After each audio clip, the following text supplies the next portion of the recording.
अक्सर लोग मुझसे ये सवाल करते हैं कि आप अगर एग्रीकल्चर ऐसे ही सबको बताते रहे, सभी लोग एग्रीकल्चर में आएंगे तो क्या होगा। मेरा ये मानना है कि अगर इंडिया का पूरा पॉपुलेशन भी एग्रीकल्चर में आ जाए, दुनिया में इतनी सारी जगहें हैं, आप सोच के देखिए, पूरा मिडिल ईस्ट डेजर्ट है, वहां वेजिटेशन का एक दाना नहीं है, वो सारा वेजिटेशन के लिए दूसरे देशों पर निर्भर है। जितनी ठंडी जगहें हैं, आप यूरोप ले लीजिए या नॉर्थ अमेरिका के ऊपर कनाडा वगैरह ले लीजिए, इन जगह भी वेजिटेशन होता नहीं है, हम भेजते हैं। अच्छा जी। हम मतलब हमारी जैसी जो कंट्रीज हैं वो भेजती हैं। तो आप जितना भी प्रोडक्शन कर लीजिए, इंडिया तो छोटा मार्केट है, इंडिया में अपने आप में इतना पोटेंशियल है कंज्यूम करने का, प्रोसेस करने का। इसके अलावा स्काई इज द लिमिट। मैं बोलूंगा कि आप जितना चाहें, जितना अच्छा हो सके, जितना बेहतर हो सके आप प्रोडक्शन करें, और आप अलग अलग कंट्रीज में आप पता लगाएं, वहां से इंक्वायरी करें कि वहां किस चीज की डिमांड है, वो चीज को आप प्रोडक्शन करने के लिए यहां सर्च कर सकते हैं। और जैसा कि मैंने बताया, रिसोर्सेज सारे अवेलेबल हैं, हर जगह अवेलेबल हैं। बहुत आज हम जिस एरा में जी रहे हैं ये वरदान है। हमारे से पहले जनरेशन वालों को ये वरदान प्राप्त नहीं था, लेकिन मैं समझता हूं कि हम लोग आज तक अभी जिस युग में हैं, ये हम बहुत ही लकी हैं। हमको इसको बिल्कुल, अब बस इच्छा की बात है और ईमानदारी की बात है। हम कई बार ऐसा कर लेते हैं कि किसी काम में हाथ डाल लिया, फिर मजा नहीं आ रहा है, फिर वहां से ध्यान भटका लिया। ऐसा नहीं, फोकस्ड रह के डट के अगर काम करें तो जीत सुनिश्चित है, पक्की है, होना ही है पार। अपने आप को एजुकेट करने की जरूरत है। बिल्कुल बिल्कुल, आप अपने आप को एजुकेट कीजिए और हर चीज अवेलेबल है। आप जिस बारे में सोचेंगे वो सारा चीज अवेलेबल है। ये कबीर जी मेरे साथ में मौजूद हैं, अमरूद को बेचते हैं पूरे ऑल ओवर इंडिया के अंदर। मैं चाह रहा हूँ पूरी जानकारी आप इनसे लें कि कैसे खेती करते हैं, कितना अच्छा मुनाफा कमाते हैं, कितने लोगों को कारोबार दे रखा है और इन्होंने सिर्फ गुआवा को क्यों चुना है। तो चलिए तो वीडियो शुरू करते हैं। वीडियो को अच्छी लगे तो लाइक और शेयर करना बिल्कुल ना भूलें। सारी जानकारी एक एजुकेटेड फार्मर से लेते हैं। तो कबीर जी, स्वागत आपका हमारे यूट्यूब चैनल में। नमस्कार, थैंक यू। थोड़ा सा एक ब्रीफ इंट्रोडक्शन दे मेरे व्यूअर्स को। मेरा नाम कबीर चंद्राकर है। रायपुर से नजदीक मेरा एक गांव है मुजगहन। यहाँ तो कई पीढ़ियों से खेती हो ही रही है, मेरे पिताजी लोग कर ही रहे हैं। एक फार्मर बैकग्राउंड से ही हूँ मैं। मेरा एजुकेशन पुणे में हुआ, मैंने ग्रेजुएशन किया। उसके बाद मैं यूके से एमबीए किया कॉर्पोरेट फाइनेंस में। वहां से जब मैं लौटा तो देखा कि फार्मिंग में भी फायदा है। थोड़ा एनालिसिस किया कि क्या प्रॉफिट रहा, क्या लॉस रहा। तो मुझे एंड में समझ में आया कि गोवा में प्रॉफिट तो दिख रहा है, तो अगर गोवा में प्रॉफिट दिख रहा है तो हम छोटे से एरिया में क्यों लगाए हैं, इसको बढ़ा क्यों नहीं रहे। तो एक्सपांड करने के लिए बहुत सारे, सबसे बड़ा चीज तो है वो चाहिए पैसा। मैंने फिर देखा कि एक्सपांड किया कैसे जाए। तो मुझे पता लगा कि गवर्नमेंट तो सपोर्ट करती है। 40% के आसपास गवर्नमेंट का सब्सिडी का स्कीम है नेशनल हॉर्टिकल्चर बोर्ड में, अगर देखा जाए। अच्छा। तो नेशनल हॉर्टिकल्चर मिशन भी है, बोर्ड भी है। मैंने बोर्ड चूज किया। तो सेंट्रल गवर्नमेंट का ये स्कीम था जिसमें 40% वो आपका कॉस्ट आपको वापस कर देती है। शुरुआत में आप बैंक के लोन के थ्रू आप करते हैं, फिर वो वापस कर देती है। अच्छा। मैंने सोचा अगर ये स्कीम अवेलेबल है, फाइनेंस फैसिलिटी अवेलेबल है, तो हम फिर वो क्या चीज है जिसके कारण हम रुक रहे हैं। बिल्कुल सही है, सही है। तो मतलब वो खुद हैं हम। हाँ। तो कैलकुलेशन जब किया कि प्रॉफिट अगर दिख रहा है, साफ साफ क्लियर है। अच्छा, ऐसा भी नहीं था कि नए चीज में पैर रख रहे हैं तो थोड़ा सोच के कि नहीं यार थोड़े से स्टार्ट कर लेते हैं। 6 एकड़ में मेरे पापा ने सबसे पहले, मेरे ख्याल है कि 2011 या 10-11 के बीच में कभी उन्होंने गुआवा लगाया था। 2014 में मैं लौटा, उस टाइम वो प्रोडक्शन अच्छा पीक पे था। अच्छा। मतलब 3rd ईयर से, क्योंकि हमको अच्छे से क्रॉप फुल फ्लेज में आना शुरू हो जाता है। तो मैंने देखा कि इसमें रिटर्न तो काफी अच्छा है, तो हमको पूरा एक्सपांड करना चाहिए। तो पहले फेज में हमने ये पूरे 40 एकड़ में एक्सपांड किया। बैंक के पास गए, उनसे हमने फाइनेंस लिया, एनएचबी के पास एप्लीकेशन पुट अप किया। एनएचबी से मतलब एक अथॉरिटी लेटर आता है कि अब आप लेटर ऑफ कमेंसमेंट या लेटर ऑफ इंटेंट बोलते हैं कि आप शुरुआत कीजिए काम का। अच्छा। तो अप्रूवल एक लेटर वहां से मिल गया और हमने काम एकदम से शुरू कर दिया। अच्छा। तो शुरुआत में थोड़ा झिझक था, डर था कि यार इतना बड़ा इन्वेस्टमेंट, क्योंकि गुआवा के फार्मिंग में पर एकड़ मेरे को लगता है कि 3 से 4 लाख के आसपास का पर एकड़ का इन्वेस्टमेंट है। अच्छा। तो थोड़ा फिगर बड़ा था, और लेकिन चूंकि कर चुके थे तो वो एक कॉन्फिडेंस भी साथ में था। मतलब वारन बफेट का आपने वो लिया भाई, आपको जो सूत्र पता लग गया है तो खेल उड़ंग से। बिल्कुल। तो ऐसे शुरुआत हुई और उसके बाद फिर हमने प्लांटेशन शुरू किया। तो एक फेज में 2015 में फिर हमने थोड़ा एक्सपांड किया, फिर 2017 में किया, हर 2 साल में ऐसा करते करते। तो फिर अभी करंटली जो इस साल का प्लांटेशन मिला के करीब 110 एकर्स में मेरे पास अब गुआवा हो गया है। 4 फार्म्स हैं। ठीक है। तो इसमें कौन सा प्लांट आपने सिलेक्ट किया, इस पे स्टडी किया होगा कौन सा ये लगाना चाहिए? ओके, तो हमारे यहाँ के कृषि पंडित हैं, डॉक्टर नारायण भाई चावड़ा जी हैं, और उनके जो सन हैं विमल चावड़ा जी, उन्हीं के गाइडेंस में उन्होंने एक वैरायटी निकाली है VNR बिही। अच्छा अच्छा। बहुत सालों के रिसर्च के बाद, बहुत मेहनत के बाद उन्होंने ये वैरायटी निकाला और किसानों के लिए वरदान साबित हुआ। अच्छा अच्छा। ये पर्टिकुलर वैरायटी गुआवा या जाम बिही अमरूद हमेशा से रहा है यहाँ। अच्छा अच्छा।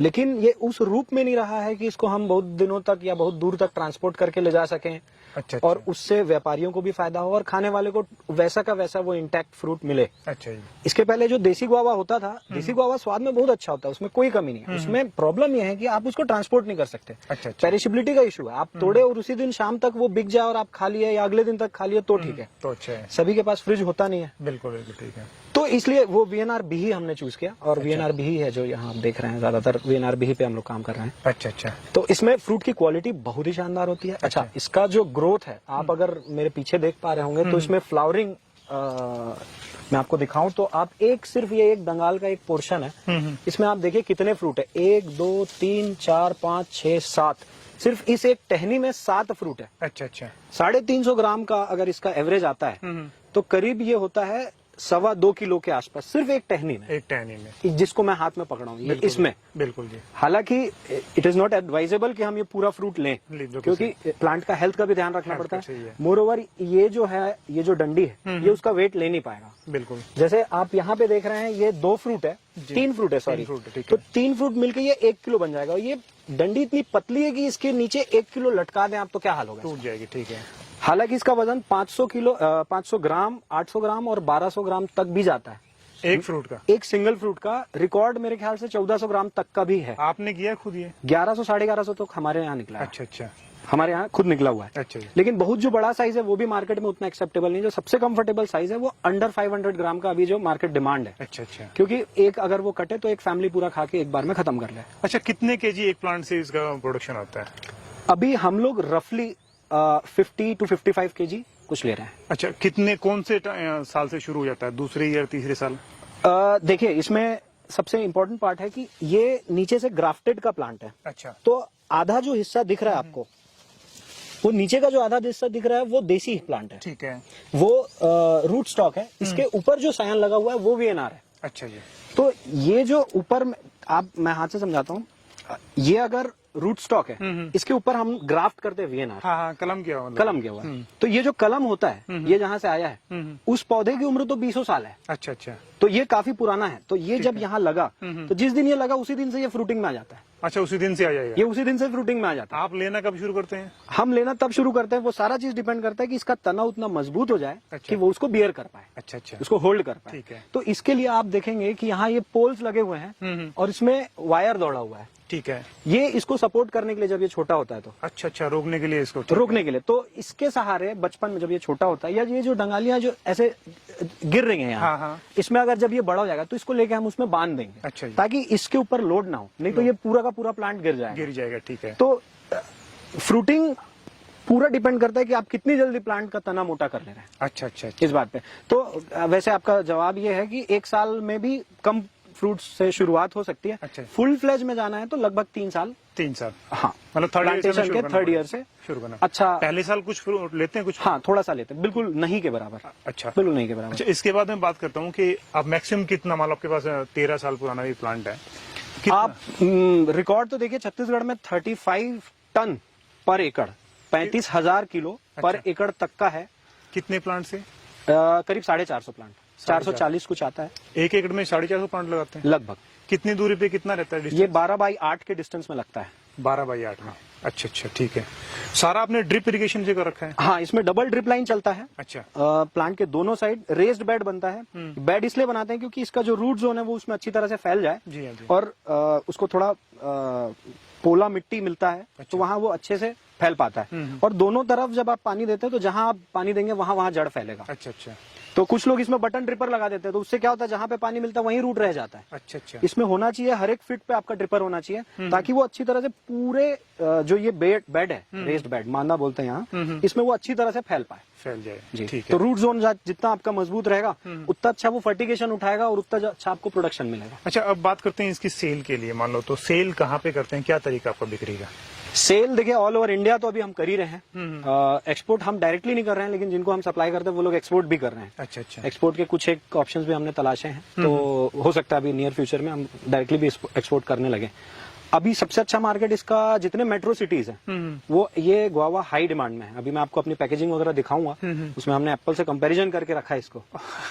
अच्छा जी, अच्छा। तो उसके कारण मतलब ये छोटी छोटी मार्केटिंग टेक्निक्स है कि लोगों को आप जब तक अवेयर नहीं करेंगे कि आपके इंडिया में भी जो हमारे आसपास के फल हैं उनमें इतना गुण है, उनमें इतना दम है कि आप एप्पल को कॉम्पीट कर सकते हैं। अच्छा अच्छा। एप्पल का यूएसपी यही है कि आप एप्पल खरीद के ले आओ, टेबल पे रखे रहो, एक हफ्ता कुछ नहीं होना है। कुछ नहीं होता है। जिस दिन वो एप्पल टूटा है उसके 10वें 12वें दिन आपके हाथ में लगता है एप्पल, हाँ, उसके बाद एक हफ्ता घर में चलता है। बिल्कुल बिल्कुल। तो यही चीज, यही क्वालिटी मतलब यहाँ के हमारे अपने फार्मर्स और हमारे साइंटिस्ट ने अगर ये खोज निकाला है तो इसका बेनिफिट क्यों नहीं लें।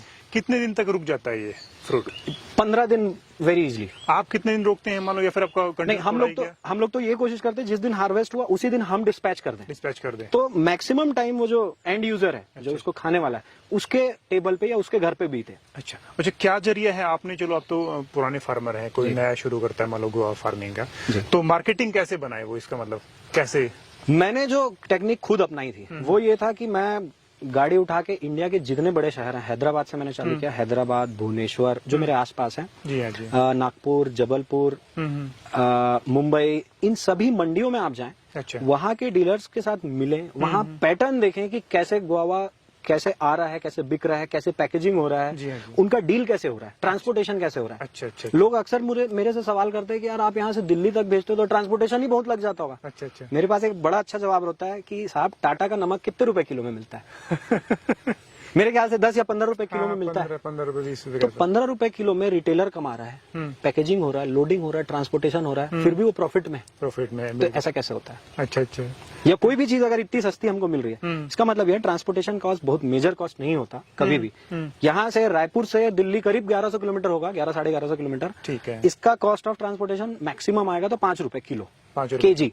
तो आपको ये देखना है 5 रुपए से ज्यादा का अगर आपको डिफरेंस दिल्ली में मिल रहा है तो आपको तुरंत दिल्ली डिस्पैच करना है, भेजना चाहिए, बशर्ते कि आपको उनके कॉन्टेक्ट्स पता होना चाहिए। कॉन्टेक्ट पता होना चाहिए। और आजकल इतना सिंपल और इतना इजी है कि मैं तो दौड़ भाग के किया। वो कारण ये था कि एक थोड़ा रिलेशन बन जाए तो पेमेंट्स को लेके प्रॉब्लम ना आए, या मेरा जो क्वालिटी है उसका एक्सेप्टेंस वहां पता लगा कि मैं यहाँ से भेज दिया, उनको वो क्वालिटी चाहिए ही नहीं। जी हाँ जी हाँ। तो ये इंश्योर करने के लिए मैं दिल्ली गया और बाकी के जितने मार्केट्स में मैंने विजिट किए उसका कारण ये था इनिशियली। अच्छा। लेकिन अगर हमको पता है कि वीएनआर गुआवा वहां बिक रहा है, ये रेट है, आप रेट टैली कीजिए आपके नजदीक से, आप ट्रांसपोर्टेशन कैलकुलेट कीजिए और आप डिस्पैच कीजिए। अच्छा अच्छा जी।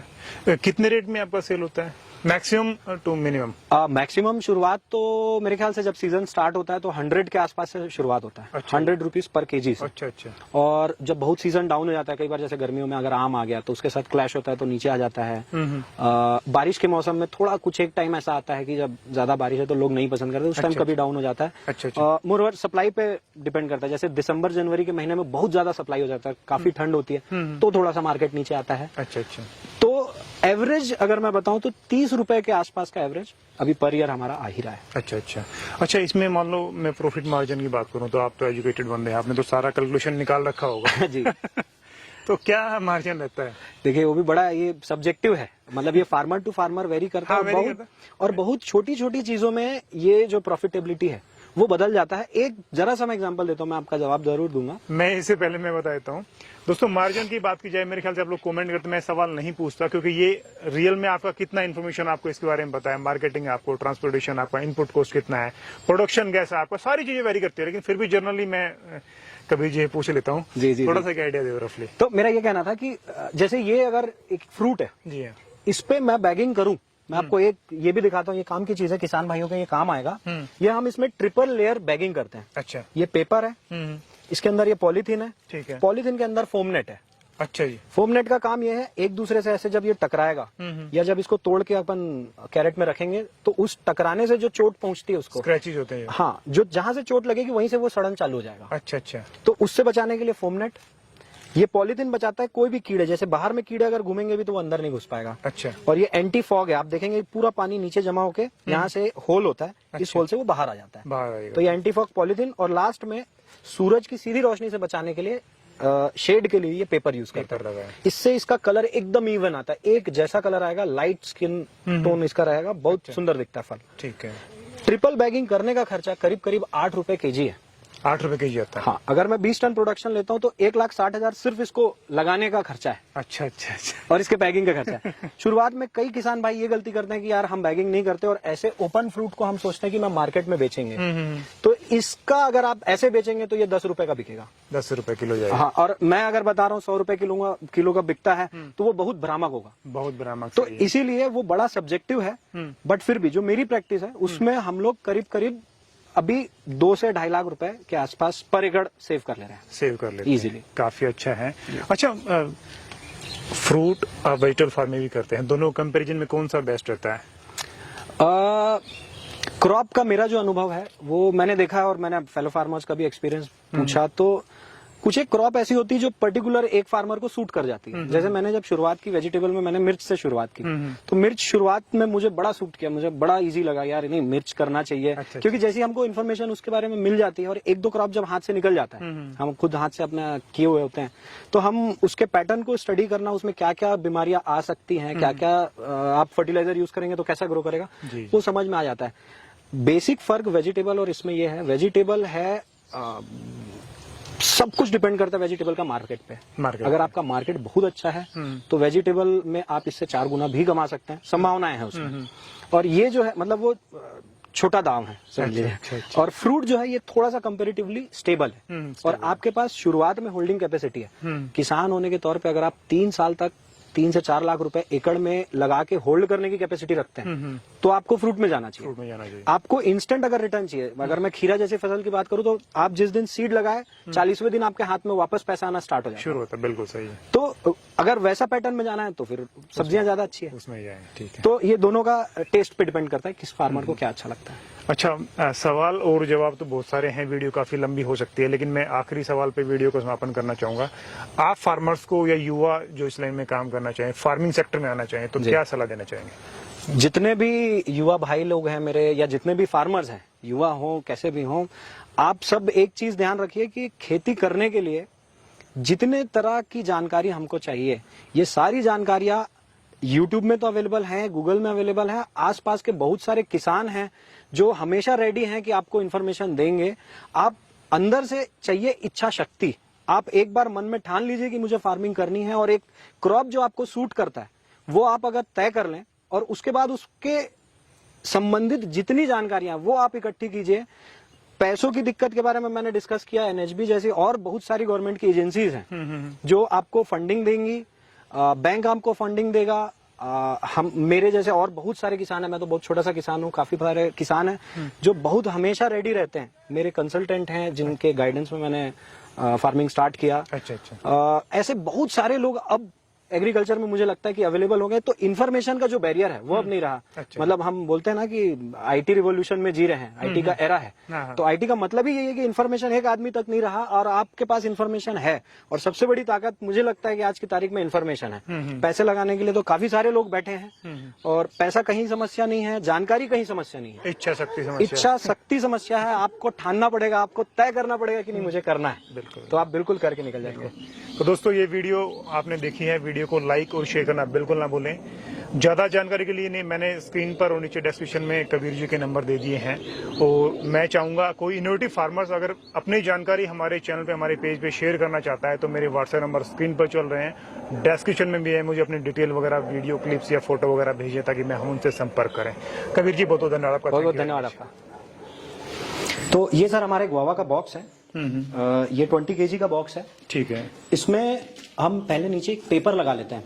पेपर इसलिए क्योंकि कोई जो मॉइस्चर है वो पेपर पहले ही अब्जॉर्ब कर ले। ठीक है। उसके बाद फोम नेट के साथ, फोम नेट के अंदर गुआवा होता है, फोम नेट के ऊपर में एक पॉलिथीन होता है, जो पॉलिथीन मैंने आपको पैकिंग के टाइम में दिखाया, उसके साथ ही इसमें रख देते हैं। उससे होता यह है कि फ्रूट जो प्लांट के इन्वायरमेंट में था वैसे ही कूल और ड्राई वाले इन्वायरमेंट में उस पॉलिथीन के अंदर ही वो सेफ रहता है। ठीक है। तो इससे बहुत ज्यादा हीट इसके अंदर नहीं हो पाता, थोड़ा एक इंसुलेशन तो हो ही जाता है। ठीक है। तो इससे ट्रांसपोर्टेशन इजी हो जाता है, दूसरा झटके नहीं लगते। ठीक है। तो ये एक छोटा सा बस पैकिंग का टिप है। ठीक है। जो सिर्फ इतना करने से ही आपका माल यहाँ से दिल्ली तक बहुत सेफली पहुंच जाएगा। इसमें आप लापरवाही कर देंगे और इसको अगर बोरी में भर के भेज दिए तो वहां अगर आपका डीलर खोलेगा होलसेलर, और तुरंत आपको कॉल करेगा या व्हाट्सएप करके भेजेगा कि देखिए सर आपका माल खराब है। खराब हो गया, ठीक। तो ऐसी छोटी छोटी चीजों को रखना चाहिए। दूसरा मैं ये बता दूं कि इसमें मैंने गुआवा और एप्पल का कंपैरिजन किया है। अच्छा अच्छा। तो इसमें मैं ये बताने की कोशिश कर रहा हूं कि एप्पल में लगभग सारी चीजें गुआवा से कम है, और गुआवा हमारा अपना फ्रूट है, इतना ये गुणकारी है कि लोग इस पे ध्यान नहीं देते। तो ऐसी छोटी छोटी टेक्निक्स फार्मर्स भी इस्तेमाल कर सकते हैं अपने ब्रांडिंग में, पैकेजिंग में यूज करके, जिससे जो एंड यूजर है, जो कस्टमर है, वो इस बात को समझ पाए कि इसमें चीजें क्या क्या है। अच्छा अच्छा अच्छा। ये जो भी वैरायटी गोवा की, तो सारी वैरायटी मतलब गोवा में ये होता है एप्पल से ज्यादा बेटर होता है? हाँ, गुआवा अपने आप में जो फ्रूट है, अच्छा। ये तो बहुत जनरल इन्फॉर्मेशन है सर, इसका एक्यूरेट, एकदम एक्यूरेट साइंटिफिक इन्फॉर्मेशन हो सकता है, थोड़ा थोड़ा वेरी करे। अच्छा अच्छा। वेरायटी टू वेरायटी बिल्कुल वो वेरी करेगा, लेकिन बहुत ज्यादा वेरी नहीं करेगा, थोड़ा थोड़ा करेगा। एप्पल में भी अलग अलग वेराइटीज में अलग अलग होगा। ठीक है जी। मार्केट करने के लिए किसान भाइयों को मेरा ये सुझाव है कि सबसे पहले आप जिस मार्केट में बेचना चाह रहे हैं वहां जाके कुछ दिन, कुछ समय आप उस मंडी पे बिताइए, और जो लोकल सब्जी का या फल का बाजार है वहां आप कुछ समय बिताइए। आप ये देखिए कि वहां के लोगों को कैसा टेस्ट पसंद है, उनके खाने का पैटर्न क्या है। यदि जैसे गुआवा की हम बात करें, तो जिस कंपनी ने इस गुआवा को बनाया उनको ये पता था कि बहुत ज्यादा स्वीट गुआवा, अब लोगों को बहुत ज्यादा स्वीटनेस से मतलब नहीं है, थोड़ा कम स्वीट भी रहेगा तो चलेगा, ड्यूरेबल होना चाहिए, खराब जल्दी ना हो, ये एक चीज था। तो उस पर फोकस करके वीएनआर ने वीएनआर भी बनाया। सिमिलरली जब आप अपनी वैरायटी या अपना क्रॉप सेलेक्ट करें तो आप मार्केट का जरूर विजिट करें। यदि आपकी इच्छा है कि आप इंटरनेशनल, अगर आपको एक्सपोर्ट करना है, जैसे मैं गया था दुबई, वहां मैंने देखा वहां करेला जो खाते हैं वो होता है करीब करीब 1 फुट का। हमारे यहाँ करेला जो चलता है वो मुश्किल से 4 इंच 6 इंच, अच्छा। वहां 1-1 फुट का करेला आता है। वाटरमेलन मैंने देखा वहां होगा, एक वाटरमेलन का वजन कम से कम 15 किलो, इतने बड़े बड़े वाटरमेलन। अच्छा अच्छा। तो ये आपको स्टडी करना पड़ेगा कि कौन सी वैरायटी का एक्सेप्टेंस है कौन से मार्केट पे, वहां किस चीज की डिमांड है। पहले आपको डिमांड समझना पड़ेगा, फिर आपको उनके हिसाब से, उस मार्केट के हिसाब से आपको उस तरीके से प्रोडक्शन करना पड़ेगा, और पैकेजिंग करना पड़ेगा, और ट्रांसपोर्टेशन करना पड़ेगा। तीनों चीज इंपॉर्टेंट है। प्रोडक्शन खाली करके भी नहीं काम चलेगा, पैकेजिंग खाली करके भी नहीं काम चलेगा, ट्रांसपोर्टेशन में भी बहुत सारी बातें हैं जिनका ध्यान रखना पड़ता है। जैसे कि मैं अभी ये बताया कि कार्टन का और उसको अरेंज करने का तरीका होता है, इंसुलेशन का तरीका है, कवर आपको प्रॉपर करना चाहिए, कितने दिन में वो पहुंचे ये इंश्योर करना चाहिए। तो ऐसी बहुत सारी बातें हैं जिनका आपको ध्यान रखना पड़ेगा, और इस तरह से आप अपने मार्केट सेलेक्ट कर सकते हैं।